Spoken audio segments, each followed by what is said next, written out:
Oh my god. Give me Hey! five. Five. No! Yes! Yes! No! 5! Hey! Jordan, the algorithm's broken again. Jordan, fix the Poker is algorithm. easy. Hello, and welcome to the first ever episode of Heads Up for Rolls with my guest today, Turtlejuice. We're going to be playing about 50 Hello. hands of Heads Up Poker. And while we do so, I'm going to be asking Turtle questions in order to try and put him off and take all his money. At the end of the at the end of the 50 hands, the winner will be awarded this lovely trophy, if I can find it, and will be declared the greatest heads-up player in all of Pokerstars VR. I think that's reasonable. Of all time. Of all time, ever. Ooh. So, right, away we go then, Turtle. Let's do it. Let's do this.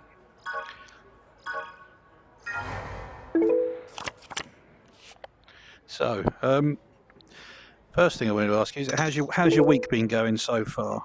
Are you up, down, sideways? My week has been all over the place. Like I went from I've been skating around 100 million about for in this game, very comfortable.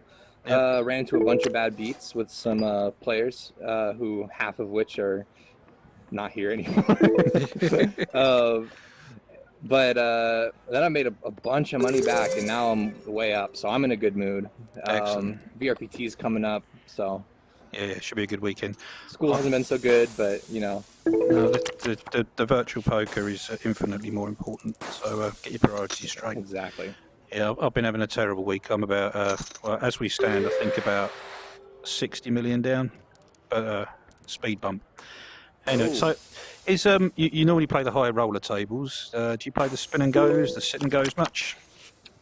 I do. I usually play the spin and goes as kind of like a cool off mechanism when I'm losing a bunch of the uncapped, or just if there's no uncapped table up. I like playing the 100K spin and goes just back to back. What I'll usually do is I'll wait for any time that's more than 200K, and then I'll play normally. But otherwise, you know, I just shove all in first hand. Yeah. But I do enjoy them. Do you think it'd be a good idea to have $1 million sit and goes, spin and goes? Sorry. I think eventually. I think right now, if they added $1 million spin and goes, they would be popular for the first day they come out, and then it would slow down tremendously after that. I think the next step would be 300K spin and goes or 250K spin and goes. I agree. I think there's a gap between the lower buy-ins and the very top ones. It makes it hard to jump up to the high level buy-in. I think a lot of people get lost in the middle.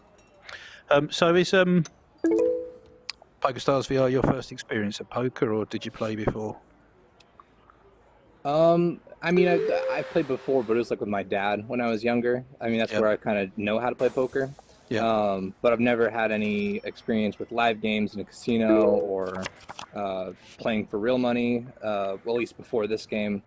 And now it's, I mean, this game really wants me. I really want to play in a live game now. But I haven't had any experience before this. Yeah, so it's given you an appetite to play for real money. It has, yeah. And I have played for real money, and I've made money. Playing for money. I can't play on the Pokerstars thing though, just because I'm in the U.S. and online gambling. I had to use Bovada to play, but yeah, I made money off of that. That's cool. So you're obviously a high stakes player, but also the second string to your bow is that you're commentating on the VRPT and the other big events that are taking place. So that's with your friend and colleague Retna. Did the two of you meet through the game, or did you know each other beforehand? We, what was it? We met, I think I met him in the squads tournament. Yep. And we grouped up with AJ Tank, I think, and that's where I first met him. And then he got into the final table, into the top 3, so we got the paintball gun. And let me see if I actually have that. Yeah, I do have that. So we got the paintball gun, and that's kind of like where I officially met him. And then we haven't really talked since that tournament until I'm sure there was some big tournament that we had. I think it was the first VRPT. It was the main event. And Retna was co-commentating. He was co-commentating with somebody else a week ago, but this week he said he was like, hey, can we co-commentate on your table? It's like, oh, that's fine. And then I busted out, and then I started co-commentating with him, and then that's kind of where it went from there. Yeah, honestly, it's going really well. It's genuinely entertaining stuff. I've got a little clip of it here, which I'll just play. And if you haven't checked out this stream with the two of them, it's well worth it. And definitely this weekend during the VRPT, give that a look. Oh, snap call. It's for 600. Another 5. Another 5.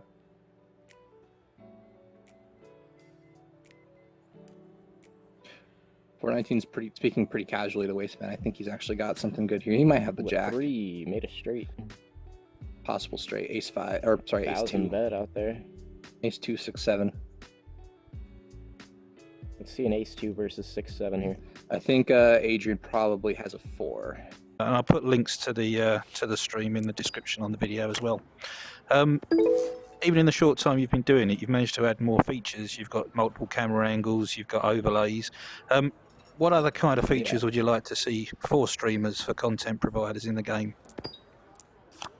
Well, I mean, I literally could write pages about the amount of stuff that they could add, but what's feasible, I would think, there's a certain line of steps that they would need to take. So I think the first easy thing to do is what you saw me write in the feature request. I had an idea for, in the same way that they show the flop and what your cards are, have it where those cards, you can choose the X and Y position of those cards on your screen, so that you can put those cards where you want in a stream overlay, as well as other information such as players at the table, their stack sizes. If someone makes a bet, it shows who bet and how much, and you can choose where that is with XY coordinates, so you can put it exactly where you want it to be. Yeah. And then past that, it's just, whatever he says, a spectator mode. Have people that can actually be at the table and watch, and even having a spectator or a streamer's booth, essentially. So me and Retina could be in a streamer's booth and control a bunch of camera angles all over the table, so we don't have to rely on screen sharing through somebody else's game. Yeah, I think that would be absolutely fantastic. And yeah, editing videos at the moment, there's not a lot of features to play with. Multiple camera angles, spectator booth would be huge. And I think, like any other game, that's where the community grows, is not just playing the game, it's watching it. So it'd be fantastic to see some of those things happen. The two of you have developing a good dynamic, I think, in the booth. Would you say that one of you is more of a play-by-play guy, is the other one a colour guy? How do you share the load? It's more, he does a lot of the heavy lifting in terms of the stream, because it is his stream, and he's the one that gets all the stuff together and gets the overlay working. I mean, otherwise, I think he's responsible for. Oh man. It's a 3-bet. He messages everyone that tries to get to Found Table, because he's just looking for somebody with Discord Nitro. I would say that I have more of a role of talking to chat and communicating with people who are in the chat, as well as doing a play-by-play of a lot of the action that's going on, because Retina is more focused with actually getting the stream working and getting it all together. Yeah. I see, like that, is it? Right.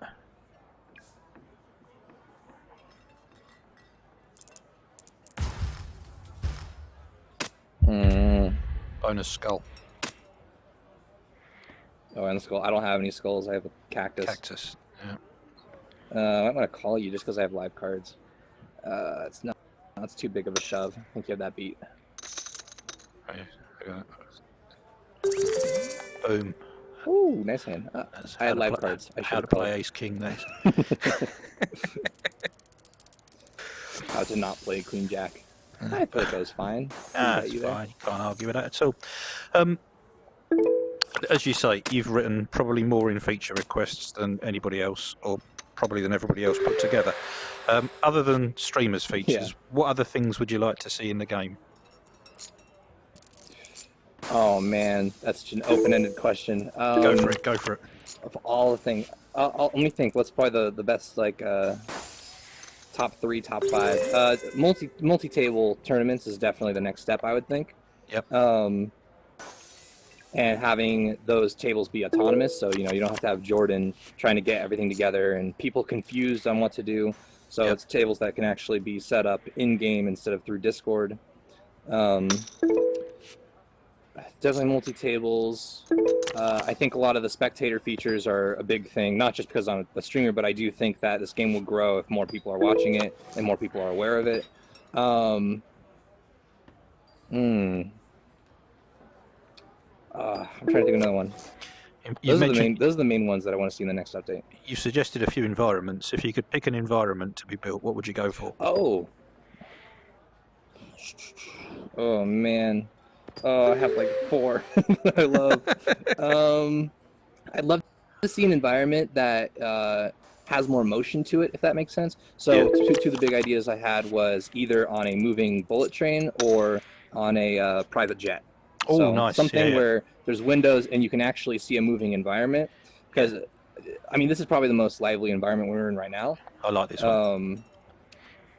Yeah, so just because it's more lively, I mean, like, they don't really, all NPCs don't really do much, but it moves around more than a lot of the other environments. So that's what I'd love to see, is an environment that has a more eye candy to it, I guess.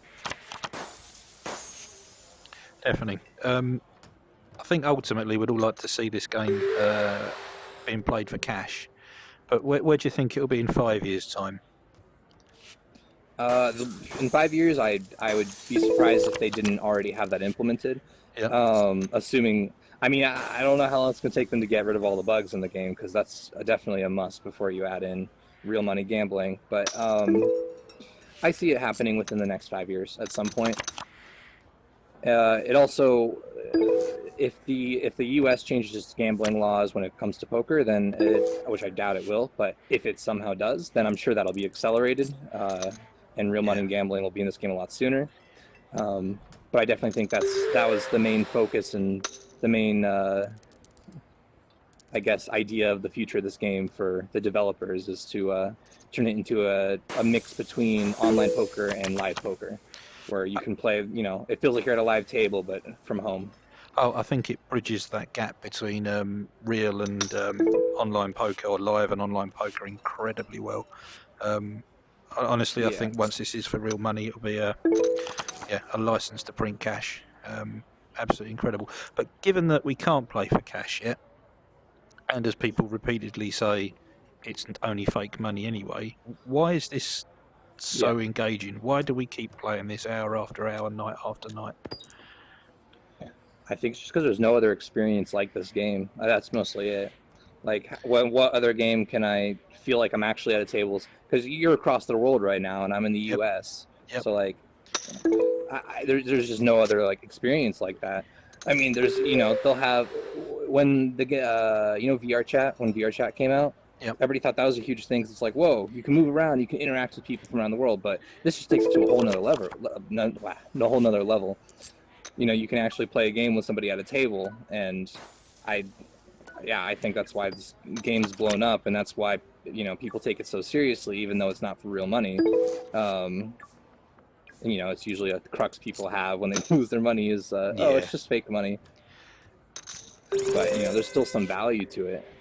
Oh, hugely. Oh, I had a 2 there, by the way. You were supposed to go all in, if you wouldn't mind. Next time. Oh, sorry. I had Jack 4 last hand. You folded though. Shove that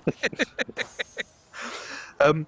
So yeah, I mean, there's something about this game that the sense of presence. I think in part is because you're sitting in a chair, both in the game and in the real world. Yeah, I'd agree with you on that. And everything you do just feels natural. You're not. I mean, I've never fired a gun. I've never flown a plane. I've never driven a Grand Prix car, so I couldn't tell you. But this feels like sitting at a poker table in a casino. There's something incredibly real about the experience. And honestly, when it first came out, it was 2 months after I saw it that I bothered to download it, because I just couldn't imagine playing for play money. What was the point? Where actually now. I can really see the point. To be honest, it's huge, and it's just, and the other thing I think has to be said, the community is fantastic. I think the ratio of idiots to good people, if you want to put it that way, is incredibly skewed the right way, as opposed to your League of Legends or your Rocket Leagues or whatever you want to talk about. Yeah. It's a wonderful community. So speaking of which, do you play other games in VR, or is this your primary? This essentially, I play 2 games mainly in VR. It's this and Beat Saber, but I play this game like 10 times more often than Beat Saber. I've sunk so many hours into this game. I think Yeah. I'm nearing 1,300 hours at this point. I'm about the same. And actually, let's have a little look at your stats. So, 38,976 hands. So you're going to clear the 39,000 mark during this little session. A win percentage of 28%, which tells me that you're a little bit looser than most, which we know you're certainly an aggressive player. Biggest pot won 56 million. Like I've changed. 50, no, it's not a bad thing. 56 million. Biggest pot won. Do you remember that one? Yeah. Who did you clean out for that? It was a cooler. Who was it?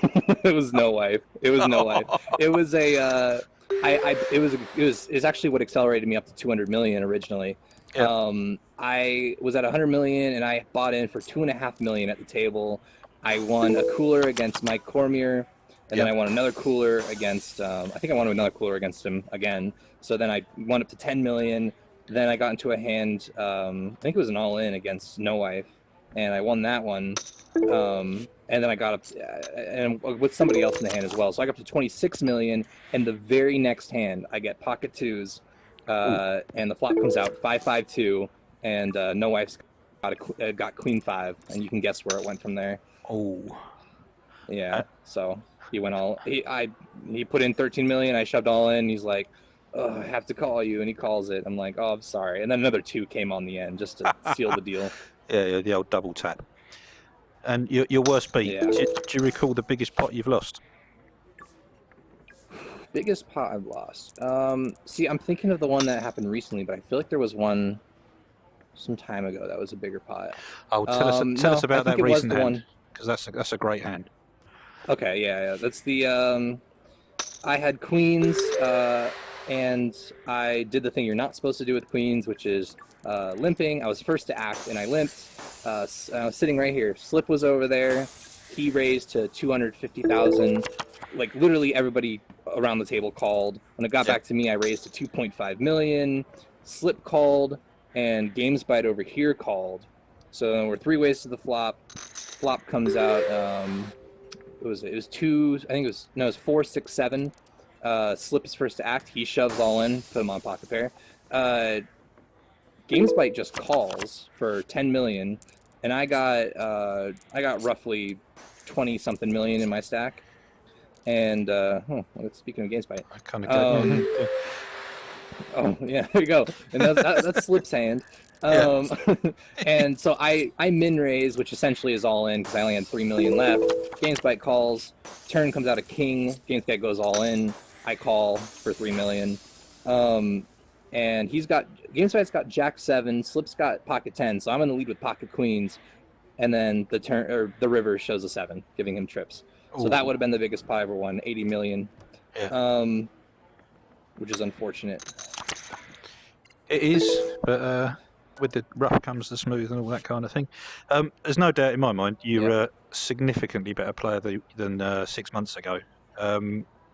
Where do you think you've improved? Where's your game changed over the last 6 months?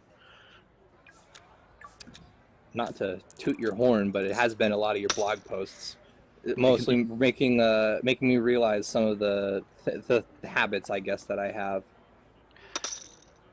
and that I still do.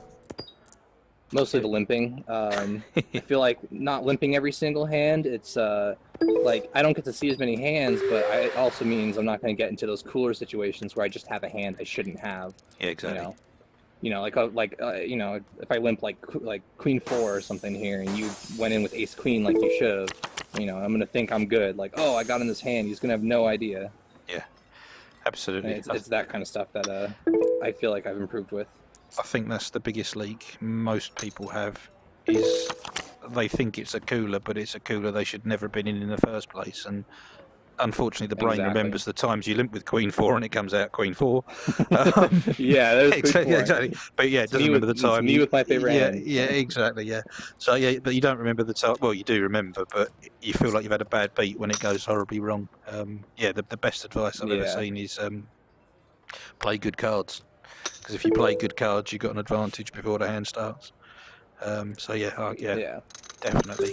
So on that note, because you are one of the top 10 players on the site, you've cracked the all-time top 10 cash list. What advice would you give to a new player starting right now who's maybe played a little bit of poker before but wants to get beyond the lower tables into the kind of the higher stakes? I would say you really need to adapt your strategy between the low stakes and the high stakes because there's such like it's like an exponential curve of good players essentially. So at the lower stakes, there's a lot of people who are shoving all the time and bingo players and people who will chase every single flush possible and chase every single straight they can find. And you just basically just need to capitalize on that. If you play tight at the low stakes tables and just play your really good hands, then I mean the goal is to just have the best odds out of anyone to win a hand.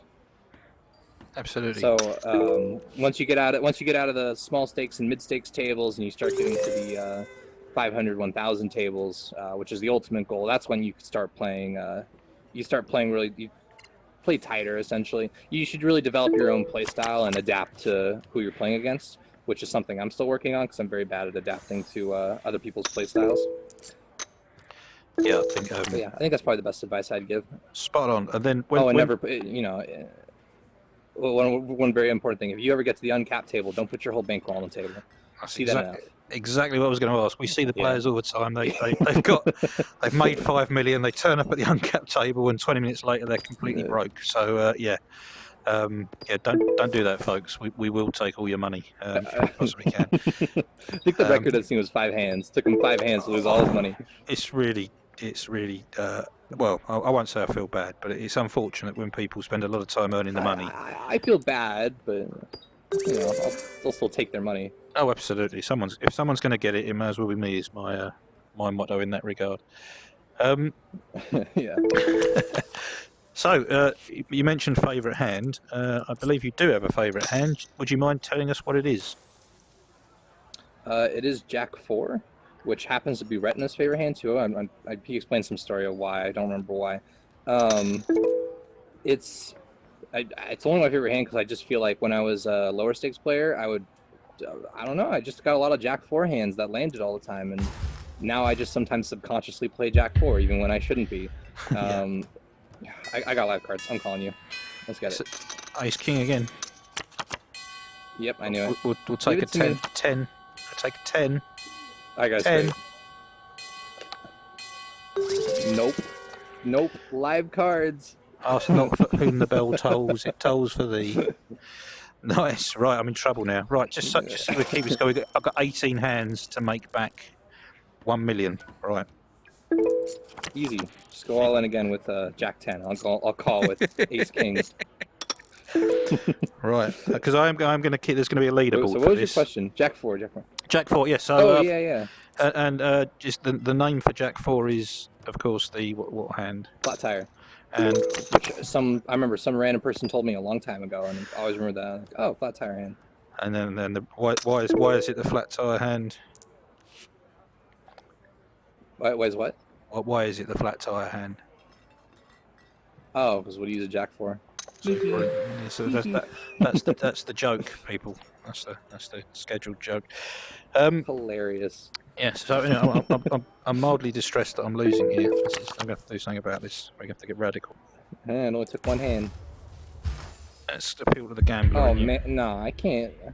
It was the same. I looked at it. Oh, never mind. It didn't matter that it was the same color. You had better. You mentioned different types of player. What type of player do you find hardest to play against? Because I think that's absolutely key to being able to win, is to be able to adjust. It's whatever type of player it's the play style that I'm not playing is the play style I'm really bad at playing against generally. Because if I'm playing tight, for some reason I subconsciously think everyone else is playing tight, and if somebody somebody calls my 5x raise, they're gonna have a hand that would be suitable for calling a 5x raise. Yeah, I think But you know, not always the case. And then the other way around, I'll be playing a little looser, and then people will know I'm playing looser and capitalize on me c-betting everything. Yeah. Yeah, I think that's huge. I think that the challenge is always to put your opponent on a range of hands rather than a specific hand. I think what a lot of people do is they either put people on the hand that they fear the most, or they put people on the hand that they want them to have. Whereas actually, if you 3-bet me, you can have, I know you could have ace 10, ace 5, you could have jack 10, but you can also have aces. Yeah. And the challenge is to work out the balance between those hands, and how often you've got aces and how often you've got your jack 10s, and play accordingly. But you're right, Yeah. you need to keep constantly adjusting. One thing I'm very guilty of is deciding that I've worked out how somebody plays and then treating them like that forever, when of course they're a living, breathing human being who's also adjusting to me all the time. So you get into that kind of that back and forth. Yeah, I know after playing against you for a while, I know very good times to 3-bet you, because you do. I've noticed that sometimes you'll fold 3-bet hands even when I don't have a very good hand. So sometimes I can get you off the hand with ace 9. Ace 9 is my favorite one to 3-bet with. Yep. So that's just one example, but yeah, I think that is absolutely key to it. So, any particular opponents that you enjoy playing against? You can name names if you want to, or you can talk about a type of opponent. I would say, well, I would say you, and it's for the reason that you're like, when you play, it makes sense what you're doing. Oh, don't bet. I've got a bet there. I have to. I've got it's a stone cold bluff. 2 came out. Would you really have a 2? It's a stone cold bluff. Look, see, stone cold bluff. He's about to fold to the. I've got it. Yeah. Oh my god. 2-4. Ace King's not working. Ace King is not working in this match. Nice hand. Right, where's the score? Right, Clearly 13 hands to go. I am currently 645,000 down. So we need a 400,000 pot to swing it. So, what was the question? Oh yeah, it was players. Yeah, so I like playing against players like you. I like playing against people who just have like a really good personality, which I could name a bunch. There's a bunch in this game that have are just really friendly to play with. Yeah. And just generally those are the kind of people I like playing with. I think the irony of poker is that the games you enjoy the most are the hardest ones. The games that are easy to play against, so let's call them bad players, really loose, aggressive players, whatever you want to call them. They're easy to play because you just need good cards, but it's not a lot of fun. Exactly. Particularly as it's, to be honest, if you're playing for cash, you'd take that all day long. But because this is a game of not for real money and a game of skill, I think when you get into one of those tables where everyone's taking it seriously is the wrong word, but thinking about what they're doing, trying to play good poker, those are the games that are the most enjoyable. And those are the nights when you find yourself logging off at this at 3 in the morning far too often. Now I've got a bit of a spot here, and I'm going to go for it. I just realized you're probably more likely to call it anyways. Oh no! Hey! Oh wow! Come on. I think that's entirely fair. The underdog hand. I think. Right. Ace 8 versus 8. Oh my god. I'm broke now. I've done him. I've got him right. I'm now 555,000 up. 10 hands to go. We're in the final stretch, right? I've got some gamble in me. Ace Jack, give it to me. King call. This is a good 60-40. Oh, you got live cards. Oh, I have not anymore. No longer. You no longer have live cards. I am dead and buried. Oh, that's not good. Hey. Right. This is certainly. Right, where are we now? It's just going all over the place. I am 500,000 up. You're $1 million down. $1 million? Because rake. Oh yeah. I was taking a lot of rake. It does take a lot of rake, doesn't it? We're both losing. Neither of us are winning. It's a metaphor for poker. Right, we have a mere 9 hands to go. So, 2 final questions. Have you hit a royal flush yet in the game? I have not, which I'm kind of surprised that I have not, because I've Yeah. played, what, 38,000 hands, 39,000 hands at the end of this. I've never hit a royal flush in this game, but I've hit a royal flush in every single other poker game I've ever played, Oh, except wow. real life. Nice. Yeah, so I don't know, I just can't hit one in this game. I've hit like 4 or 5 straight flushes, but yeah, no royals. You'll get there. And the final question, as we play out our last handful of hands, if you could have a custom prop, what would it be? Ooh, there's 2 that I'm going between. I'm not sure which one I want more. I either want my own custom can of turtle juice Nice. with all this like labeling and 447 grams of sugar, or I want what Zaph has and have my own little pet turtle that like just sits on the table, and if you pick him up, he like goes into his shell and stuff. That's what I want. For me, it would have to be the turtle. Right, It'd have to be the actual I just turtle. can't call you here. You got an ace for king, right? I've got 6. I've got 6. It's a 6. You're showing us look at that ace. An ace, Yeah. Oh yeah. There's also an ace in here. Yeah. I did mean to ask, why the 447? When people ask me that, I don't have a good answer. It's sort of came from. I originally was Turtlejuice479, and the reason I chose 479 is because everybody had cool numbers at the end of their hand. Nice. And I wanted cool numbers too, and I thought, oh, you know what the coolest 3 numbers between 0 and 9 is? 4, 7, and 9. Those are the coolest numbers. I don't know. I transformed it into 447. No idea. Sounds reasonable to me. I'm going to shovel it in here. I got a flush draw. I'm going to call you. I've got nothing. Got 4 high. We can hit that though. 4. Nope. No. Right. Nope. That did If I didn't not have work. the flush draw, I wouldn't have called you. I did one there with 9 high. Very sad now. At this point, it's the worst hand that's going to win here. I think so. Just shoving all in. How many hands you got? You have 5 hands. 5 to make, hands. like, 5 hands to a make it. million. I'm just gonna see if you got any. I can't call you with this, but I know that I got live cards, right? I do. Yeah.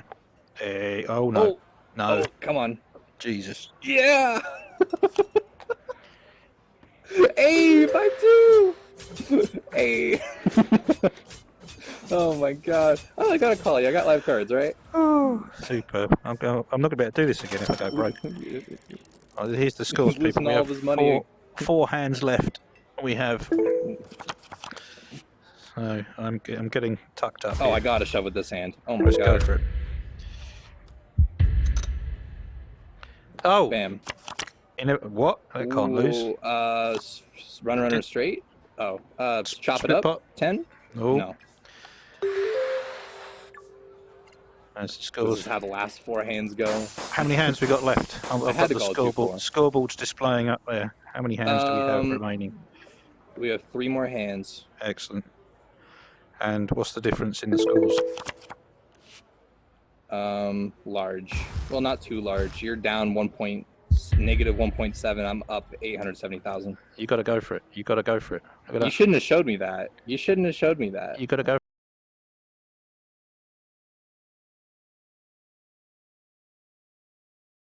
for it. The Good 4's luck. going to hit. Here comes the 4. Oh my god. Give me 5. 5. No! Yes! Yes! No! 5! Hey! Jordan, the algorithm's broken again. Jordan, fix the Poker algorithm. is easy. Easy. I say easy. Very sad now. Very, very How sad. does this guy have a billion chips? I don't know. I don't so know. bad at this game. It's terrifying. Alright, yeah, listen. Okay, you know what? It's giving us hands like this. We gotta shove all in. We got to shovel him. I got live cards. Nut low. Whoa. Oh. Oh. Oh. Oh. Man, this game is brutal. It's brutal. I'm very, very sad right now. Alright, this is last hand. Last hand. Good luck, sir. I suspect. Yep, good I'm luck not, to you. I'm not 100% sure, but I think you may have got this. I think it's better. It's better if you just don't look at your Let's cards. not You look gotta at have the, faith in your yeah. cards. Yep. This is a top tier poker strategy right here. Is to not look at your cards. This is how it goes down at the high stakes. Give it to me. Yes, you're Wow, gonna both get really this. trash hands. Here comes the 7. The 4. Oh the my 4, god. obviously. I am terrible at this game. Right. What even? All in a row. There's the final scores. Turtle, if we you take that, and I hereby name you the greatest heads-up player in Pokerstars VR as of today. So congratulations, and thank you for being my first guest in this format. Hopefully we'll do a lot more of these. Yeah, no problem, man.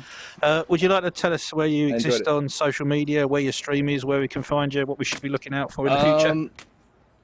Yeah, I don't have I don't have the actual stream, but I co-commented on Retna's stream. It's Retna. It's spelled ITZRETNUH. Very weird spelling. Yep. Other than that, I'm just on Discord a lot as Turtlejuice without 447. Yeah, I don't have much social media past that, or at least Pokerstars related social media.